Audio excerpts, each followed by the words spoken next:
Ճանապարհորդությունից հետո առաջացած ջերմությունը, աղիքային գանգատները կամ այլ ախտանիշները միշտ չէ, որ կապված են հենց ճանապարհորդության հետ։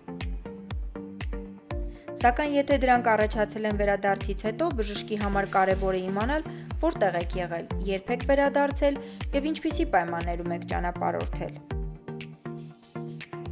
Վարակաբանի դիմելու պատճառ կարող են լինել ջերմությունը կամ դողը, երկարատև կամ կրկնվող լուծը, որովայնային ցավը, մաշկային ցանը կամ նոր առաջացած այլ փոփոխությունները, արտահայտված թուլությունը, գլխացավը կամ մկանային ցավերը, մաշկի կամ աչքերի դեղնությունը, շնչառական գանգատները, որոնք չեն անցնում կամ աստիճանաբար ուժեղանում են։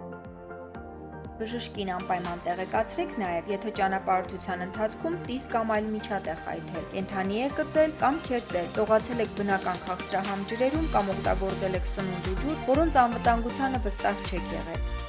Այս մանրամասները կարող են կարևոր դեր ունենալ ախտորոշման ընթացքում։ Եթե ճանապարհորդությունից հետո նկատել եք նման գանգատներ, դիմեք ինֆեկցիոն հիվանդությունների ազգային կենտրոնի վարակաբաններին։ Մեր մասնագետները կգնահատեն ձեր վիճակը և անհրաժեշտության դեպքում կնշանակեն համապատասխան հետազոտություններ և բուժում։